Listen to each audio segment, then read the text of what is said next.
సభాధ్యక్షులు pumpkin school principal గారికి, తోటి వక్తలు లావణ్య గారు, భాగ్య గారు, శైలజ గారు చక్కటి సందేశాన్ని ఇచ్చారు. అలాగే మహిళల గొప్పతనం గురించి మల్లిక గారు ఎంతో అద్భుతంగా మనందరికీ వివరించారు. ఈరోజు ఈ కార్యక్రమాన్ని ఏర్పాటు చేసినందుకు పంకిన్ పార్క్ యాజమాన్యానికి, అలాగే మన మహేష్ గారికి అందరికీ కూడా ప్రత్యేక కృతజ్ఞతలు మనందరి తరపు నుంచి. అలాగే ఈ కార్యక్రమం ఎప్పుడూ మన కోసం మనం పెట్టుకొని, మన సమస్యలు తీసుకొని, మన పరిష్కారాలు మనం వెతుక్కోవటమే కానీ దీనిలో భాగస్వాములు అవడానికి ఎవరు మగవాళ్ళు మన తోడు ఉండటం లేదు. ఇవాళ మీటింగ్లో చూడండి మేడం, నా సజెషన్ ఏంటంటే నెక్స్ట్ టైం మీరు విమెన్స్ డే సెలబ్రేట్ చేసినప్పుడు పేరెంట్స్ ఇద్దరిని పిలవండి. ఎందుకంటే ఇంట్లో ఆడవాళ్ళ సమస్యలు వినాల్సింది, తీర్చాల్సింది ఎవరండి? హస్బెండ్స్. భర్తలు మనం ఎన్ని మాట్లాడుకున్నా ఏం లాభం? వచ్చిన వాళ్ళు గ్రేట్, అసలు చేయాల్సిన వాళ్ళు లేనప్పుడు. ఆసియా ఫాదర్ వాళ్ళు కూడా అయిపోయారు, ఇప్పుడే వెళ్ళారు, మధ్యలో టీ రాదు. ఎవరో ఇద్దరు ముగ్గురు వెనకాల కనిపిస్తున్నారండి. Thank you so much. బయటికి వెళ్ళి దమ్ము కొట్టొద్దామా లేకపోతే అలా షికార్కి వెళ్ళొద్దామా అనుకోకుండా ఒక సామాజిక బాధ్యతగా మీకు మేము ఉన్నామని భరోసా ఇస్తూ ఇక్కడ కూర్చున్నందుకు ఆ ఇద్దరు ముగ్గురు అందరికీ ఒకసారి తప్పట్లు కొడదామండి. మన మహేష్తో పాటు ఈ రోజు నేను మీకు చాలా విషయాలు చెప్పాలనుకున్నాను, అందుకే కొంచెం పేపర్ మీద రాసుకొచ్చా కానీ ఇవన్నీ చూసి భయపడకండి, నేను అంత ఎక్కువ టైం ఏం తీసుకోను. శాస్త్రంబులు పట్టింపుంచొచ్చు నడమ నేర్తురు, శత్రుసేనల ధనుర్వ్యాపారములు నేర్పుచు, నుదితోత్సాహముతోడ నేలగలరు ముర్వెని ప్రతిష్ఠించుచో, ముదితలు నేర్వగా రాని విద్య కలదే ముద్దార నేర్పించంగన్.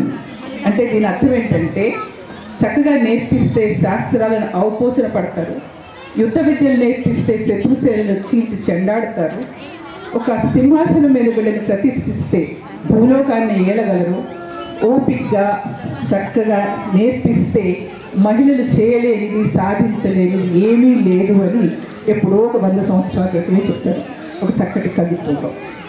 ఈరోజు ఇది మనందరికీ అన్వయించుకోవచ్చు. ఎందుకంటే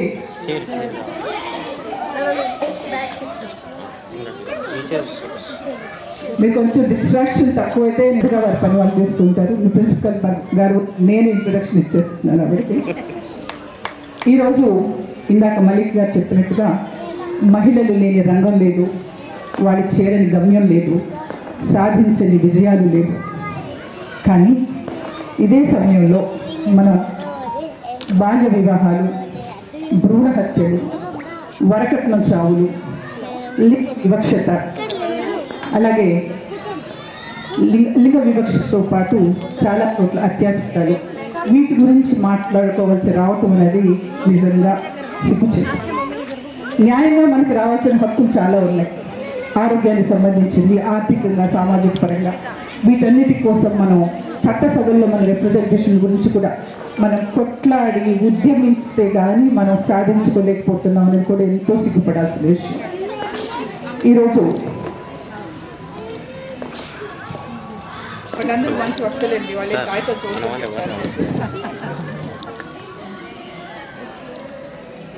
మనం country hours is the country of contrast. ఎందుకంటే మనకి ఎంత ప్రెసిడెంట్లు ఉన్నారు, ప్రైమ్ మినిస్టర్లు ఉన్నారు, చీఫ్ మినిస్టర్లు ఉన్నారు, ఇప్పుడు చక్రం తిప్పుతున్న నిర్మలమ్మ గారు ఉన్నారు, ఆర్థిక మంత్రి. కానీ మన దేశం బాగా వెనకబడిన ఆడవాళ్లలో ఉన్న సంఖ్యలో స్టాటిస్టిక్స్ చెప్తుంది మనం చాలా వెనకబడి ఉన్నాం. అలాగే అత్యాచారాలు జరుగుతున్న దేశాలలో, అలాగే విదేశాల్లో అంటారట India is one of the most dangerous countries for women to travel అని. ఇలాంటి దేశంలో మనం ముందుడానికి మనకి అవకాశాలు లేకపోవడం, అలాగే ఆరోగ్యం పట్ల కూడా అవగాహన అనేది లేకపోవడం. ప్రభుత్వం కల్పిస్తున్న ఎన్నో చట్టాలు ఉన్నాయి. ఇప్పుడు మన లాయర్ గారు, జడ్జి గారు వీళ్ళందరూ మన వాళ్ళు పలకరిస్తే వాళ్ళు ఎన్నో చట్టాల గురించి మనకు చెప్తారు. అయినా వాటి గురించి మనకు అవగాహన లేకపోవటం, వాటిని సరిగ్గా ఉపయోగించుకోలేకపోవటం. అలాగే మన ప్రభుత్వ రిప్రజెంటేటివ్స్, మన ఎంతమంది ఎమ్మెల్యేలకి, ఎంపీలకి మన మహిళల సమస్యల పట్ల చిత్తశుద్ధి ఉందండి. ఎంతమంది మన చట్టసభల్లో మన సమస్యల గురించి గళవెత్తి మాకు ఇది కావాలి మా ఆడవాళ్ళకి అని చెప్పే వాళ్ళు ఎవరన్నా ఉన్నారా? మన కర్మ. మనకి అట్టడుగు నుంచి ఎంతోమంది మహిళలు ఉన్నారు, రాజకీయాలు సర్పంచులుగా ఉన్నారు, డెప్యూటీసీలుగా ఉన్నారు. కానీ వాళ్ళ వెనకాల చక్రం తిప్పేది ఇందాక వారు చెప్పినట్టుగా వారి భర్తలు, అన్నలు, తండ్రులు. ఇక ఆడవాళ్ళకి వాయిస్ ఎక్కడ ఉందండి? ఇంకా ఈరోజు కూడా ముఖ్యంగా నార్త్ ఇండియాలో చూస్తుంటాము, ఎంతోమంది ఇళ్లలో ఆడవాళ్ళని కేవలం ఇంటి పని, వంట పని చేసే పని మనుషుల్లాగా, పిల్లల్ని కానీ యంత్రాలలాగా, లైంగిక అవసరాలు తీర్చే బానిసలాగానే ట్రీట్ చేస్తుంటారు. వాళ్ళు చెప్పేదానికి వాళ్ళ అభిప్రాయాలకు విలువ లేదు. వాళ్ళు చెప్పే మాటలు ఎవరు వినిపించుకోరు. ఇంట్లో భర్తే చులకనగా చూస్తూ ఉంటే ఇంట్లో మిగతా పిల్లలు, ముఖ్యంగా మగపిల్లలు ఏం నేర్చుకుంటారండి? రేపు వాళ్ళు కూడా వాళ్ళ ఆడవాళ్ళు మేము కూడా ఇలాగే ట్రీట్ చేయాలి, కాలి కింద అడ్డం వేసించాలి అని అనుకుంటుంటారు. అసలు స్త్రీ పురుషుడి కంటే ఏ విధంగా తక్కువ? నేను ఒక డాక్టర్గా చెప్తాను, జన్యుపరంగా మహిళలు పురుషుల కంటే బలవంతులు. Nature is in favour of women. ఉదాహరణకి పాలు పిల్లలు పుట్టారనుకోండి, బలహీనంగా ఉంటారు. దాంట్లో మగ శిశువు, ఆడ శిశువు ఉన్నప్పుడు మగ శిశువే ఎక్కువసారి చనిపోతుంది. అబార్షన్స్, నెలలు కాకుండా అయ్యే కాన్పులు, గర్భశిశువు మరణం, పుట్టిన తర్వాత పిల్లలు చనిపోయే వాళ్ళలోనూ, వైరల్ ఇన్ఫెక్షన్స్ వచ్చేవాళ్ళు, వీటన్నిటిలో కూడా ఆడపిల్లల కంటే మగపిల్లలే ఎక్కువగా చనిపోయే అవకాశాలు ఉన్నాయి. ఆడవాళ్ళకి సగటు ఆయుర్దాయం చూసుకుంటే మగవాళ్ళ కంటే మనం ఎక్కువ 7 సంవత్సరాలు ఎక్కువ బతుకుతూ ఉంటాం. మినోపాజ్ వచ్చేదాకా, అంటే పీరియడ్స్ ఆగిపోయే వరకు మనకి ఈస్ట్రోజన్స్ అన్న ప్రొటెక్షన్ ఉంటుంది. కాబట్టి హార్ట్ అటాక్స్ కానీ, గుండెకి సంబంధించిన జబ్బులు కానీ ఆడవాళ్ళల్లో తక్కువ. అసలు పురుషుడి అవసరం మహిళకి పురుషుడి అవసరం కంటే పురుషుడికే మహిళ అవసరం చాలా ఎక్కువ. ఒంటరిగా ఒక తల్లి బిడ్డలు పెట్టుకొని బతకగలరు, కానీ మగవాడు ఆ పని చేయగలడా? 2వ భార్య రావాల్సిందే. ఎందుకంటే మావాడు చూసుకోలేడు. అలాగే భర్త చనిపోయిన తర్వాత ఆడవాళ్ళు కొడుకు పంచనో, కోడలి దయతోనో గడిపేయాలి. మగవాళ్ళు అలా ఉండగలరా? కోడలు పెట్టేదాకా ఎదురు చూడాలి. ఆ 4 ఏళ్లలో 2 ఏళ్లలో భార్య పోగా నేను కూడా పోతాను. ఎందుకంటే భార్య సపోర్ట్ లేదైనా ఉండలేని పరిస్థితి. ఇది ఎందుకు చెప్తున్నానంటే మన బలం మనకి తెలియదు. అవునా? మన బలం మనకు తెలుసా? మగవాళ్ళ బిడ్డలు కలగలరా? We are unique. ప్రతి సృష్టి చేసే శక్తి మనకే ఉంది. అట్లీస్ట్ పిల్లల్ని లాలించగలరా? ఏడుస్తున్నా కాసేపు ఎత్తుకుని లాలించండి చేయగలరా? నా వల్ల కాదు, నువ్వే చూసుకో, మన చేతిగా తిరిగి అందించేస్తుంటాం. మనం పెళ్లి చేసుకొని మన ఇంటి పేరు మార్చుకుంటాం, ఎవరో తెలియని వాళ్ళ ఇంటికి వెళ్తాం, అత్తమామలకు సేవ చేస్తాం, ఆడబిడ్డలను ఆదరిస్తాం, మొగుడు గారి ముచ్చట్లు తీరుస్తాం, పిల్లల్ని సంరక్షిస్తాం. ఇంటికి కేంద్ర బిందువుగా మారి ఇంటి పని, వంట పని, బయట పని అన్నీ అటు ఇటు ఒదొక చేతితో చేసుకుంటూ ఉద్యోగం చేసి ఆ డబ్బులు తీసుకొచ్చి భర్త చేతిలో పోసి, మనకి ఒంట్లో బాగా లేకపోతే అది దాచిపెట్టి, ఎందుకంటే ఆ డబ్బులతో పిల్లాడి స్కూల్ ఫీజు కట్టొచ్చు కదా, అడుగు తిని ఇన్ని సాక్రిఫైసెస్ చేస్తామే. దీంట్లో 1% మగవాడు చేస్తాడా? చేయలేడు. అందుకే మనం మగవాళ్ళ కంటే చాలా గొప్పవాళ్ళు. ఒక ఇల్లు నిలుస్తుంది అంటే అది కేవలం ఆడవాళ్ళ వల్లనే. అది మల్టీ టాస్కింగ్ అంటారు, అది ఆడవాళ్ళకే సాధ్యం. ఇంత చేసినా మనకిచ్చే బుద్ధులు ఏంటండి? ఒక గృహిణి అయితే ఏమంటారు? పొద్దు నుంచి ఇంట్లోనే ఉంటే ఇంటి పని ఏం చేస్తుంది. అదే ఉద్యోగస్తురాలు అనుకోండి, ఇద్దరు ఒకే టైంకి ఇంటికి వస్తారు.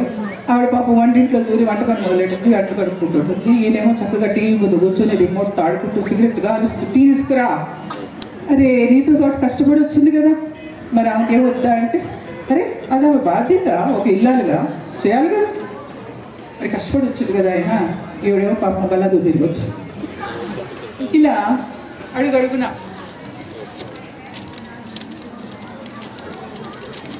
ఉద్యోగంలో ప్రమోషన్స్ అండి. ఎప్పుడు అంటారు ఆడవాళ్ళకి కెరియర్ మీద శ్రద్ధ లేదు అని.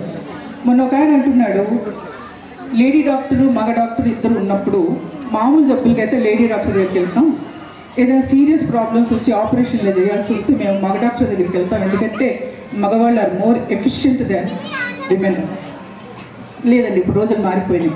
ఏ రంగంలో చూసినా, ముఖ్యంగా మా మెడికల్ ఫీల్డ్లో ఆర్థోపెడిక్స్, సూపర్ స్పెషాలిటీస్ అన్నిట్లోనూ అమ్మాయిలు విజృంభిస్తున్నారు. మా టైంలో 150 మంది మా క్లాస్లో ఉంటే దాంట్లో 50 మంది అమ్మాయిలు 100 మంది అబ్బాయిలు. ఇప్పుడు 150 మంది ఉంటే దాంట్లో 40 మంది అబ్బాయిలు, మిగతా వాళ్ళందరూ అమ్మాయిలు ఉంటున్నారు. అట్లా మారిపోయింది రోజు. అయితే ప్రమోషన్స్ వచ్చినాయనుకోండి, ఆడవాళ్ళు వింటారా అండి? బోర్ కొట్టిస్తున్నారు.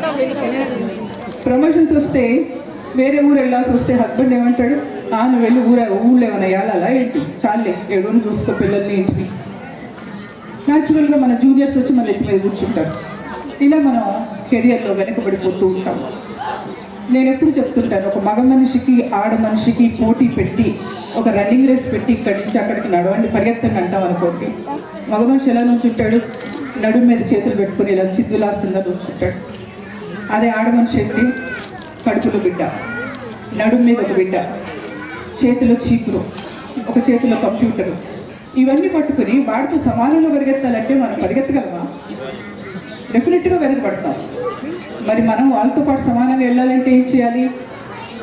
మగవాడు మన పనిని పంచుకోవాలి, వాళ్ళు కూడా మనతో పాటు కష్టం, అదే కష్టాన్ని వాళ్ళు కూడా పంచుకోవాలి.